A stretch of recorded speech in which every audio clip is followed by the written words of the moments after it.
안녕하세요. 현재 낭독공포증으로 고통을 겪고 있는 30대 후반의 주부입니다. 저는 어렸을 적부터 내향적인 성격으로 인해 남들 앞에 나서는 것을 극도로 싫어했는데요. 지금도 기억에 남는 것은 유치원 시절 재롱잔치 행사에서 대부분의 아이들은 서로 관심을 받기 위해 무대 앞자리를 선호했던 반면 저는 부모님한테도 얼굴을 보이는 것이 부끄러워서 무대 맨 뒷자리 구석에 숨어 있었던 기억이 생각납니다. 그리고 초등학교 때는 제가 그림을 잘 그려서 반 아이들 모두가 보는 앞에서 상장을 받았던 적이 있는데요. 다른 아이들 같은 경우 남들 앞에서 상장 받는 것을 기분 좋은 일이라고 여겼다면 저 같은 경우는 상장을 받으러 교탁 앞으로 나가는 그 순간이 공포 그 자체였습니다. 특히 상장을 받을 때 담임 선생님이 제 이름을 부르고 엄청 조용한 분위기에서 친구들의 시선이 온통 저에게 쏠릴 때면 정말이지 온몸이 다 떨리고 숨이 조이는 듯한 그런 느낌이었습니다. 그래서 다음 해부터는 일부러 그림을 대충 그려서 상을 받지 않았던 기억이 있네요. 또한 중학교 때도 내향적인 성격으로 인해 친구들에게 먼저 말을 걸거나 다가간 적은 한 번도 없었습니다. 그래서 주로 저한테 먼저 말을 걸어준 친구들이랑 좁고 친밀한 인간관계를 맺곤 했는데요. 그러던 중 제가 중학교 2학년 때 한 친구의 소개로 우연히 교회를 다니게 됐습니다.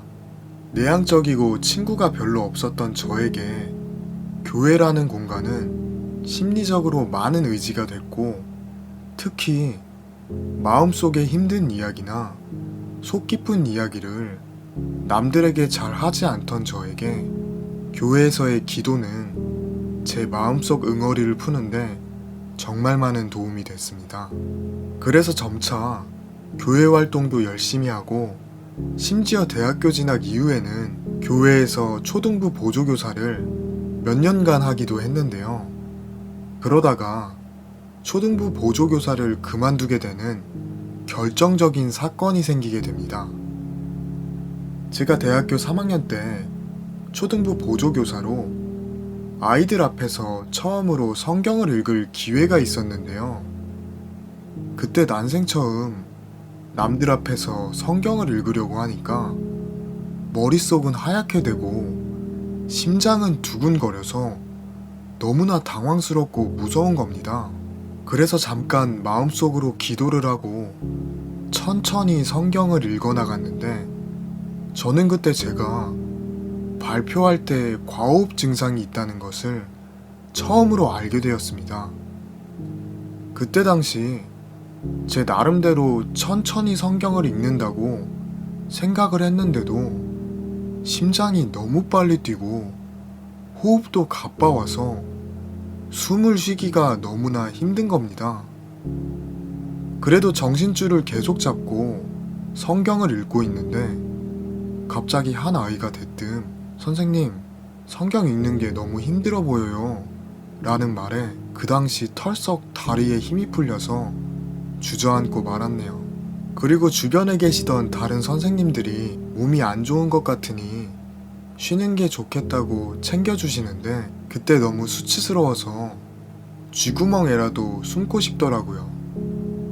그래서 그 일 이후에 남들 앞에서 책을 읽거나 말을 할 때마다 그때의 기억이 제 의지와는 상관없이 떠올라서 마치 제가 금방이라도 주저앉을 것만 같고 숨을 쉬기가 힘들어서 몸이 안 좋다는 핑계로 도망치듯 그러한 상황을 피했던 적이 많았습니다.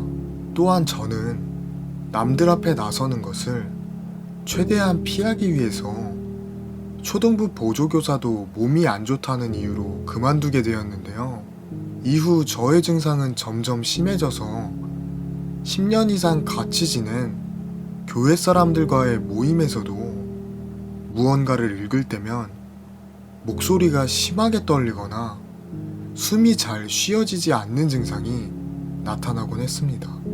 그리고 최근에는 10명 정도가 함께 모이는 셀 모임에서 낭독공포증 증상으로 인해 다른 셀원들에게 기도를 받기도 했는데요.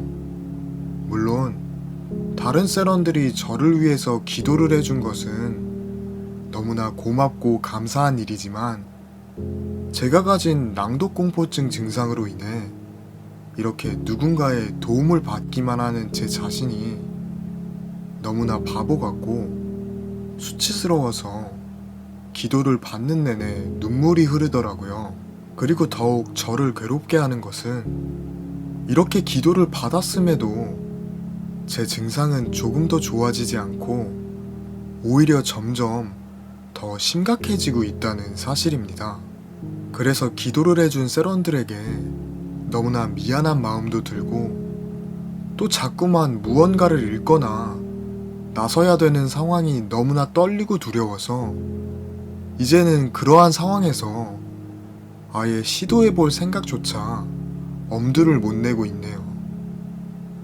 그래도 이렇게 유튜브 영상이나 카페 글을 보면서 저처럼 발표 공포증으로 인해 고민하는 분들이 있다는 사실에 큰 위로와 힘을 얻기도 하는데요. 하지만 언제까지 낭독 공포증으로 인해 제 삶이 무너져 내리고 주변 사람들한테 피해를 주는 것만 같아서 이번에 조금 용기를 내서 극복하고자 이렇게 사연을 보내봅니다.